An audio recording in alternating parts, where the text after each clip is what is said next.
presenting her thesis research, which she's worked hard on over the last several years. And as all of you know, the title of her thesis is Experiencing Nature on Instagram, a New Space for Outdoor Recreation. And the way we're going to operate this thesis defense is Elly will take about 20 to 25 minutes, somewhere in there, to complete her presentation to us using PowerPoint. I'm just going to let these folks into the, into the meeting here. And then we will take about 15 minutes or however long we need for the audience to ask questions of Elly. And I'll ask the committee members to hold off on their questions.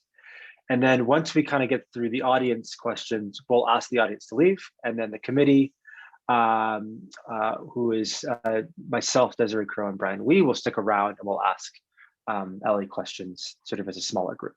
Okay, so when Elly's done, if you have questions, please feel free to ask her.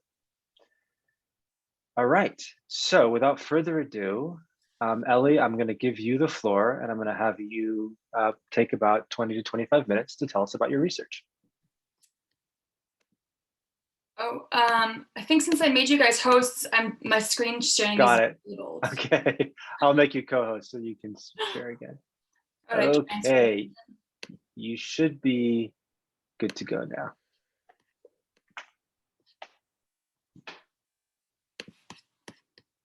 All right, can we all see? Perfect. Awesome. Well, thank you, Gregory, for introducing, and thanks everyone else for taking the time to be here. I'm very excited to just kind of get this research out there for all to see. I've been working on it for a while, so thanks for coming. So in this thesis project, I looked at digital representations of nature and outdoor recreation on Instagram. Today, I'll just be talking about my research, provide a little background, discuss kind of why I think this is an important topic, and then we'll just dive into my research process and findings. I became interested in this topic initially just through kind of my own personal experience, being a woman who enjoys nature and outdoor recreation and a woman who uses Instagram. I like to mountain bike, which is something I don't often see other women doing kind of in the wild. And not seeing myself reflected in those spaces, I just always had this underlying sense that I didn't quite belong, that I shouldn't be participating in this sport. This is not something that's entirely for me. Scrolling through Instagram, on the other hand, I came across all sorts of images of women biking and women through hiking, rock climbing, just being super rad and powerful doing it. And I felt just excited and encouraged to see this digital community of other women outdoor recreators. I also found Instagram images and accounts devoted to diversity, equity, and inclusion in the outdoors, accounts showing me kind of new and different ways of understanding nature that I really hadn't seen outside of that digital space. But while I was finding this community and feeling empowered by what I was seeing on Instagram, I was also hearing this kind of competing dialogue about Instagram ruining nature by changing the way we consume and interact with wild landscapes, and encouraging people to kind of overuse and abuse sensitive areas in order to get the perfect picture for the gram, as they say. I struggled to grapple with these two competing ideas. On one side, my experience with Instagram being a platform for self-representation, where people who had historically been marginalized or excluded from the outdoors can finally kind of claim space and be seen in those places. And then on the other side, Instagram being purported to be a sort of force of evil in the outdoors by encouraging harmful overuse of pristine nature. And this made me think kind of more generally about the larger effect of technology and social media on nature, wilderness, and outdoor recreation.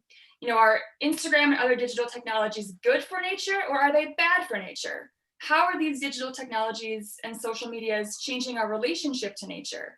What are the implications, both good and bad, of consuming and experiencing nature digitally? Of course, these are very kind of complex and high-level questions, and I don't claim to be able to answer those specifically in this humble little thesis, but I think as we move towards being an increasingly digital society, it's just super important that we continue to have these conversations. And in my thesis project, I hope to add to this burgeoning discussion by focusing on just one piece of the issue and looking at whether and how Instagram might be a platform for diverse representations of nature to be created and disseminated, and how these diverse digital representations might inform how we as a broader society, understand what nature is and who belongs there. So kind of more specifically, what my project is looking at, my first research question, very simply, what does nature look like on Instagram? I was curious to see whether these new digital representations of nature challenge or align with dominant ideas about, and representations of nature found in traditional media. Second, how do these nature representations compare between different groups of outdoorists? So as we look at these different groups, are we also seeing different, aesthetic representations of nature space? Are we seeing different types of nature, different people, etc.? To answer these research questions, I underwent a process of content analysis where I coded a set of Instagram images to a specific set of criteria, which I'll discuss in a little more detail shortly. First, though, let's just talk about a little bit of the background, some of the guiding concepts I looked into when preparing for my research. First, we have this kind of well-researched idea that nature has been constructed as separate from humans. Particularly in Western society, we tend to conceptualize nature and culture dualistically, with nature being outside of culture. Under this conceptualization, urban space and even sometimes rural space is kind of inherently unnatural because it contains the trappings of humanity. When nature is outside of culture, it kind of requires us to travel to nature spaces to really experience the outdoors.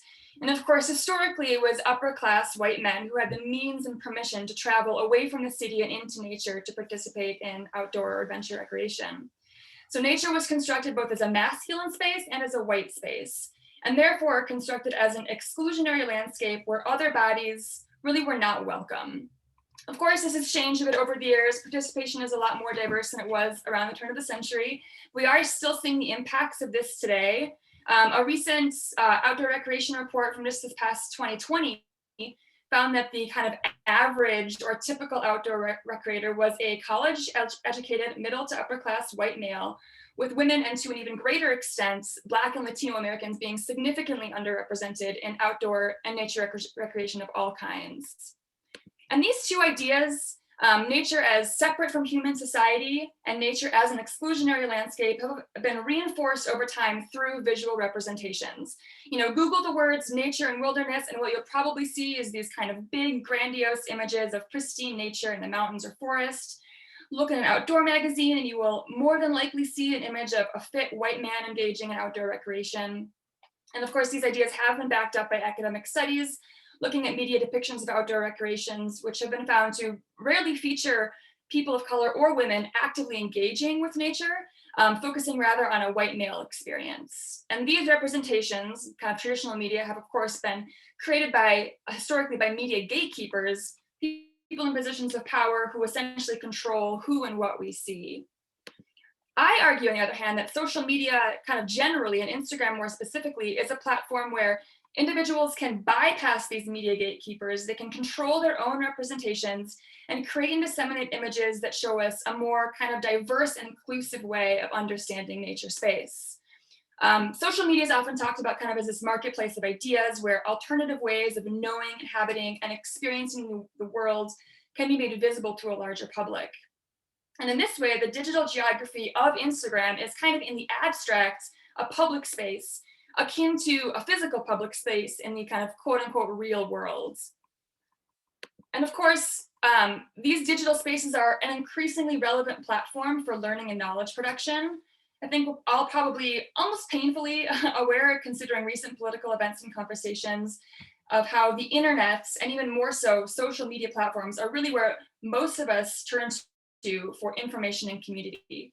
And while this idea kind of broadly has been talked about in academic literature, less attention has been paid to how digital technologies and social media are affecting our relationship with nature specifically. And here I saw an opportunity to make just kind of a small contribution to this conversation. So let's start talking about actually the study that I did.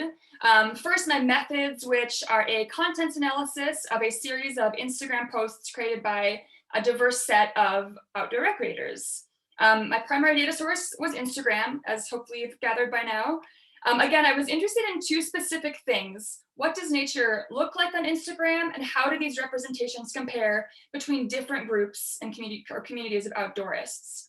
So I used hashtags to kind of represent these different communities. I have 2 kind of general nature hashtags and 3 that are about specific affinity groups. Hashtags, as many of you probably know, are essentially an organizational tool. A user will attach a hashtag to an image to identify the content of the photo, identify themselves as belonging to a particular identity group, or to get their post seen by a larger audience outside of their direct followers. I considered a couple of different things during my hashtag selection. First, of course, the hashtag should be directly related to nature or outdoor recreation. The hashtag had to be large enough so that I would have a robust set of images, but not quite so large as to be time prohibitive for me as a single researcher. Instagram doesn't have a publicly searchable API, which means I couldn't use a big data style approach and mine for data. This was a necessarily manual data collection process and was fairly time consuming. The process of actually deciding on these hashtags was fairly intuitive, kind of almost a snowball search where I just explored Instagram, went from hashtag to hashtag until I found this final set. The first 2 here, take a hike and explore the outdoors. These are those kind of general nature hashtags, which theoretically include all outdoorists, outdoor recreators. I also have a women specific hashtag, women outdoors, one specific to people of color, diversify outdoors, and then unlikely hikers represents kind of a variety of marginalized outdoorists, including women, people of color, etc. So I collected all of my data over the course of a year with kind of 4 seasonal rounds of data collection in the fall, winter, spring, and summer. I essentially sat down and I collected all of the images posted to these hashtags over one 24-hour period in each of these data collection process times. Explore the outdoors and take a hike were slightly larger hashtags than the others. So I did select a random sample from each of these to make sure I had roughly similar or at least slightly closer numbers in each category. So my final selection included 1,269 images. When I actually went and sat down to analyze, occasionally an image was unavailable due to either the original poster removing the post or leaving Instagram altogether. So I actually ended up performing the analysis on 1,127 images. So to actually do this analysis, I created a series of coding questions that were specific to the person being represented in the image, the nature or landscape being represented in the image, and then also about secondary post content, including the geotag, hashtags, and caption messaging. All of these questions went into a detailed codebook, and here's just an example of one section of that codebook. As you can see, I have my questions, and then under each question, a series of explicit options attached to a numerical indicator. It was important that I was kind of as specific and unambiguous as possible in how these questions, in the wording of both the questions and the answers, to make sure this codebook was valid and reproducible, so someone else could take my codebook down the line, perform kind of the same analysis, and theoretically get the same or similar results. I tested this codebook for validity using a process of intercoder reliability, where myself and another coder independently analyzed a much smaller set of just 50 images, and our responses were compared to calculate Krippendorf's alpha, which I won't go into in great detail here, except to say that it's generally accepted that values of over 0.8 are considered to have good agreement and therefore be fairly reliable, and values of between 0.667 and 0.8 allow us to draw tentative conclusions.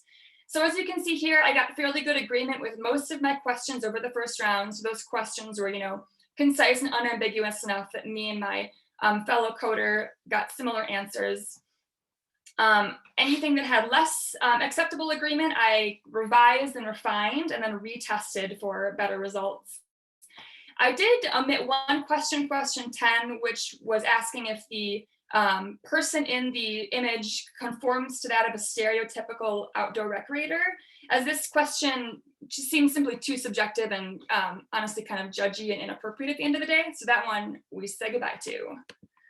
So once I had my data, my coding questions were tested and verified, and my codebook was ready to go, I just got down to the analysis, where I essentially opened each Instagram post, I opened my codebook, I went through, recorded my answers kind of according to those numerical indicators, And I recorded all those in a spreadsheet, and that allowed me to add everything up, and then I could see what percentage of images in this hashtag have a person in them, and what percentage don't. And that was my analysis essentially. So once I had, after this process, I ended up with a whole lot of data to sift through. To kind of organize my thoughts and my findings here, I returned to my research questions, and I gave some thought to how to understand and interpret all of this data. My first question, of course, what does nature look like on Instagram? Hopefully this observational table provides a pretty good idea of basically what the most common images in each of these hashtags looks like. So according to my data that I collected, if you opened up Instagram and scrolled to the Explore the Outdoors hashtag, for example, you would most likely see an image of wild nature. It would probably be in the mountains. There would probably be no people present. There would be a geotag, and the caption would probably be, a simple explanation of the content or the location of the image. A post in Diversify Outdoors will also have a geotag and also likely be an image of kind of a natural, wild, mountainous place, but you are also more likely to see an image with a person present, and that person is likely to be a young to middle-aged woman of color.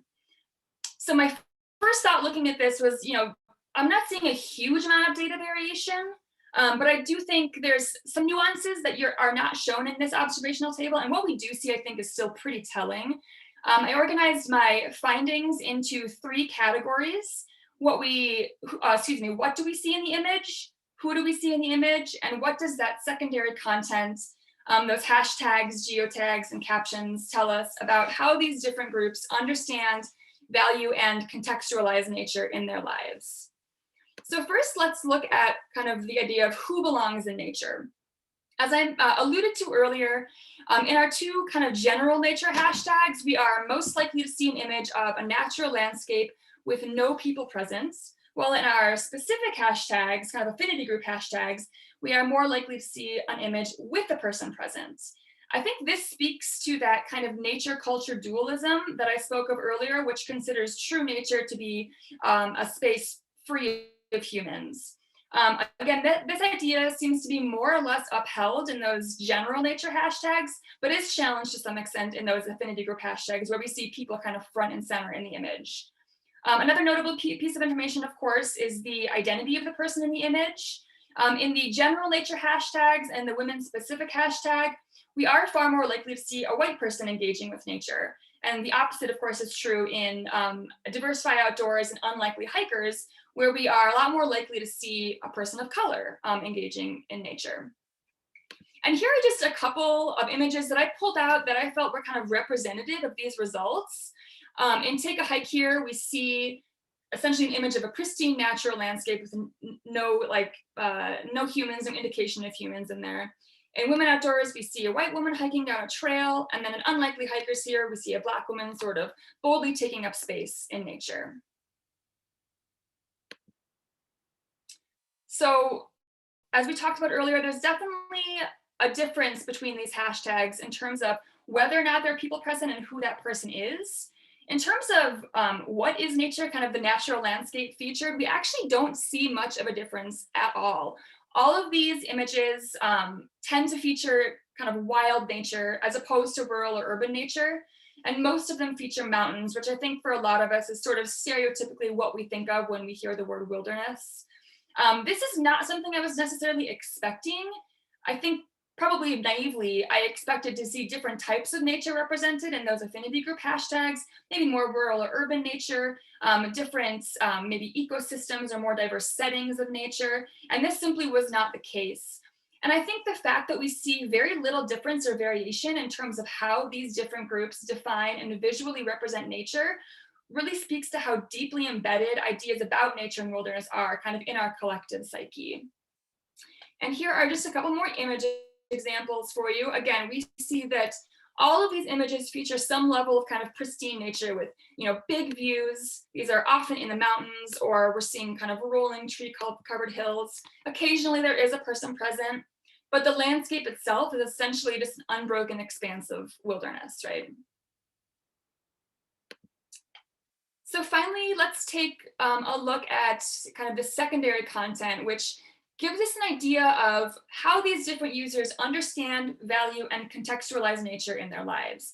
This is a little more subtle, I think, the data here, but I still felt that it was important to highlight or at least talk about. This secondary data, these hashtags, geotags, and captions, provide a lot of context to the image itself. It can kind of color the way we as viewers see and understand the image, and the user is really who controls that, the poster of the image. So in this way, the user is kind of placing their own identity and values on this image and encouraging us to consider that image within a specific context. So let's look here just at the caption messaging. An image presented with a caption focusing on an aesthetic or locational description, just the landscape itself, is really an image presented without any significant context or importance. Here is an image of nature, and the value in that scene is purely aesthetic. An image presented with a caption maybe highlighting the user's experience in that landscape, their feelings about the place, their identity within the context of that landscape, kind of implies a higher level of attachment or value, something more experiential, right? We're valuing this for how we experience it or how we feel about it. And this can be communicated to the viewer again, and kind of allow the viewer to see that space being depicted in a different way. Again, there isn't a huge amount of variation in this data, but we do see in the specific hashtags, affinity group hashtags, slightly more posts with captions focusing on identity, feelings, experience, suggesting that these users value and contextualize nature in a different way than users posting these general nature hashtags. And again, this is kind of all communicated to the viewer with this contextual secondary content information. And here is just a couple more examples of this.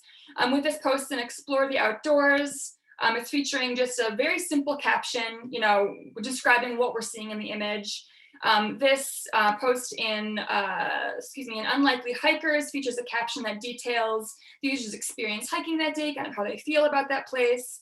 And then finally in Diversify Outdoors, it's kind of a longer caption that's not completely visible here to you, but it includes, a land acknowledgement, discusses the indigenous history of the park, that the picture was taken in, what the user did that day, recreational opportunities in the park, and so on. So we have a lot of context, and we're kind of looking at this image in a different way with that context. All right, so I came into this project kind of thinking that Instagram might be a place to highlight more diverse and inclusive representations of nature space. And I formulated my thesis around this idea. I wondered what digital nature on Instagram looked like. I wondered how these different diverse groups of outdoorists were representing nature on the platform. So taking my data kind of all together, what are we seeing? What are the implications of this? First, is Instagram a place where we are seeing different types of nature, or where different ideas about nature as a landscape, as a place, are being created and disseminated? This really does not appear to be happening. We are not seeing representations of nature that challenge the dominant discourse or ideas about what and where nature is. Nature on Instagram, digital nature on Instagram is, it's wild, it's away from humans, right? Again, this really speaks to how deeply embedded ideas about nature are in society, kind of regardless of who we are or your background or identity. Second, is Instagram a place where we are seeing different types of people engaging with nature? Put differently, we know that physical nature space has been constructed as an exclusionary landscape. So is digital nature space on Instagram similarly exclusive? And I think the answer is kind of yes and no, unfortunately, as unsatisfying as that is. Yes, in certain spaces within Instagram, we are seeing more diverse use of nature space. We're definitely seeing more women across the board engaging with nature and outdoor recreation. We are seeing more people of color in kind of certain specific areas. What is perhaps a bit troubling, I think, is the way that these diverse representations are sort of segregated or siloed into these hashtags or accounts that are declaratively focused on diverse representations. I've been calling Take a Hike and Explore the Outdoors kind of general nature hashtags. These are the places where the theoretical average or typical outdoorist might post an image. In these kind of general hashtags, hashtags, we are definitely seeing more women, but very few non-white folks. And this is implying that, your typical outdoorist is white, essentially. And me, as an Instagram user, simply scrolling through my feed would need to very intentionally navigate to or follow these diversity-focused hashtags in order to see these representations on a daily basis. So, can we really make the claim that Instagram as a whole is a platform for making alternative, diverse, and more inclusive ideas about nature space visible to the public? Ultimately, I don't know that we can make that claim. Regardless of this uncertainty, however, I do think there is a lot of value in these digital outdoor affinity spaces on Instagram. When we see ourselves reflected back to us in these landscapes that we were previously excluded from, we are more likely to believe that those landscapes are for us. And I think back to my own experience of feeling empowered and encouraged to engage with nature and the outdoors in different ways after seeing other women on Instagram doing so. And I think, or at least I hope, that as more and more people look to these digital sites of representation and see reflections of themselves in spaces that they'd previously felt unwelcome in, slowly these kind of barriers to entry will be dismantled. We'll be able to get more people into the outdoors, and it'll eventually become a more inclusive space where all bodies and all ideas are welcome. And with that, I'll take questions if folks have any. And I can, even though you're all muted, I hear the hearty chuckle at my meme. So thank you, I appreciate it. Okay, great, thank you. I was laughing out loud at that picture, Elly. So thank you, Elly, for the great presentation.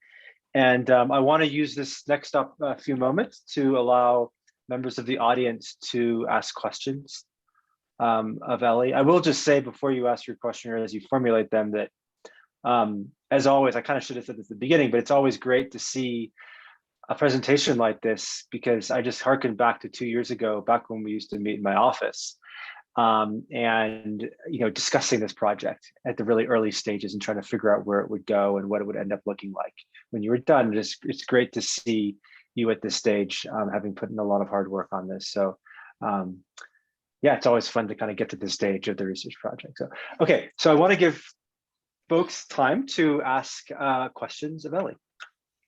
And I'll let you just speak up as you would like.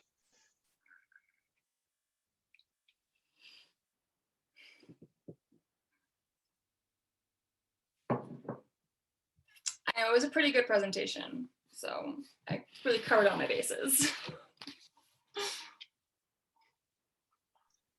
Elly, I have a question. Yeah.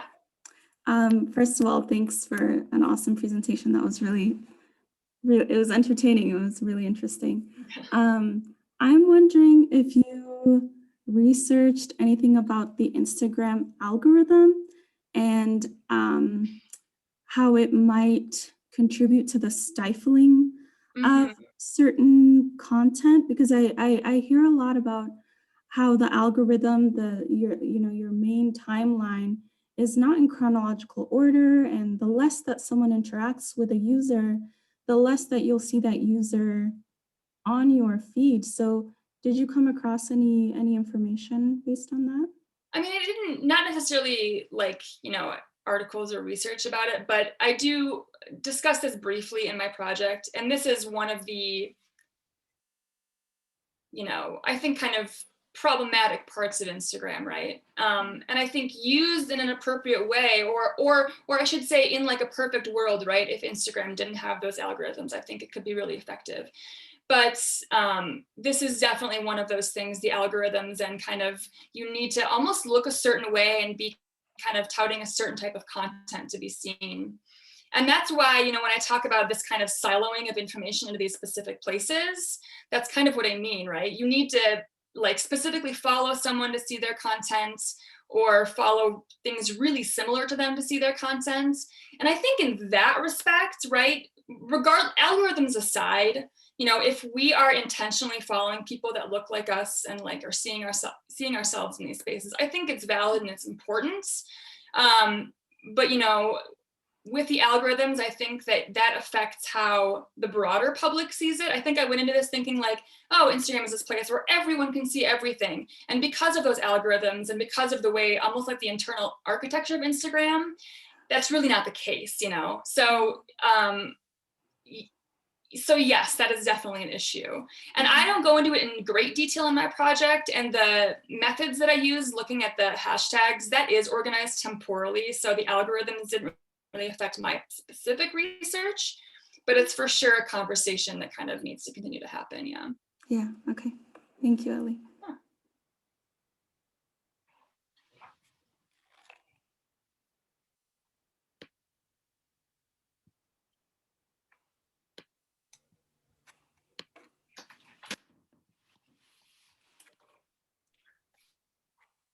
Any other questions? We have, an expert in Instagram and people's experiences with nature on Instagram here. Now's your chance.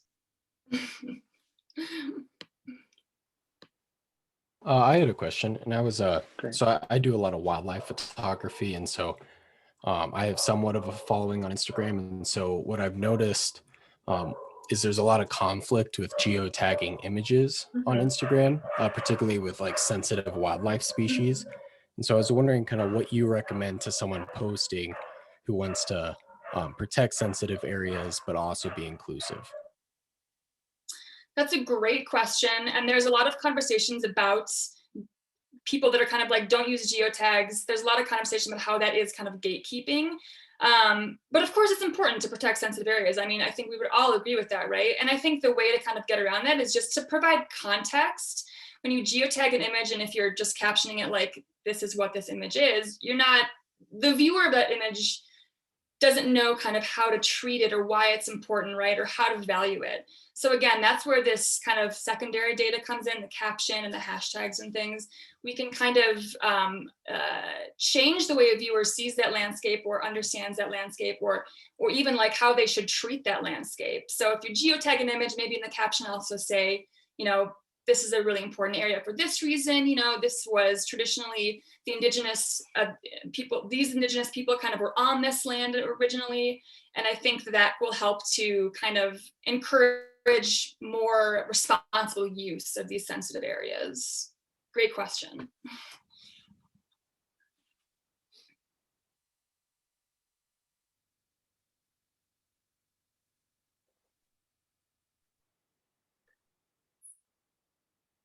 Okay.